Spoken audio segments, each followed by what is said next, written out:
আপনি যদি এখন মারা যান কালকে একদিন হয়ে যাবে। আপনার মোবাইলে গান থাকবে, অবস্থা আপনি মারা যাবেন, মানুষ দেখবে আপনার মোবাইল চেক করে ওইটাতে গান আছে।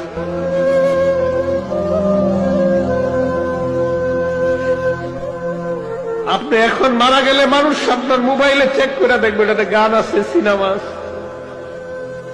গুনার কারণে না ভয় লাগে,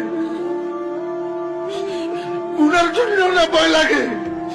যদি আল্লাহ কয় গুনাহ মাফ করে দিছি, আমি ফরিদুদ্দিন কথার কসম করে কইলাম, আমি এক মুহূর্ত এই দুনিয়াতে না থাকলে আমার কোনো পরোয়া নাই, কোনো বিবি বাচ্চা, কোনো দুনিয়া, কোনো সম্পদ, কোনো কিচ্ছুর পরোয়া নাই। আমার আল্লাহ আমারে মাফ করে দি, এখন উঠাই নিলে আমি লাভবাই কথা আদায় কেয়ামত।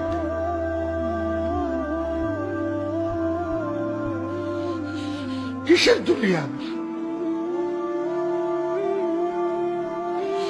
খালি গুনার জন্য ভয় লাগে।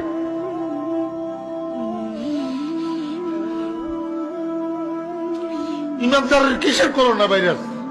ইমানদারে কেমনে করোনা ভাইরাসের ভয় করে? করোনা ভাইরাসের ভয় করা মানে মৌতকে ভয় করা, মৌতের ভয় করা এই মুনাফিকের আলামত। নওজোয়ান, তোমার মতো বয়সীও তো কত মানুষ কবরে আছে, আছে না? সে মরলো কেন ভাইয়া? বেকুব দেখে না? তুমি চালাক দেখে মরো না? না, সে বুঝে নাই দেখে মরে গেছে নাকি?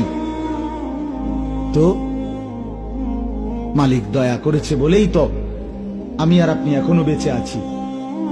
মালিকের সিদ্ধান্তের এক সেকেন্ড আর পৃথিবীতে আল্লাহর ফয়সালা চলে আসলে, মালাকুল মউত চলে আসলে, এরপরে এক সেকেন্ড থাকার সুযোগ মিলবে তো?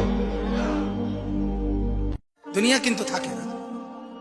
আজ রাত যার বাসর ঘর তারও ভোর হবে, আজ রাত যার জেলখানা ফাঁসির রাত তার রাতও কি হয়ে যাবে?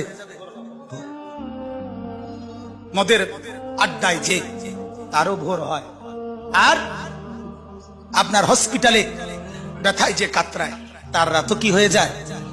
শেষ। দুনিয়া থাকে না, দুনিয়া ধোকা। দুনিয়া কি বলেন না,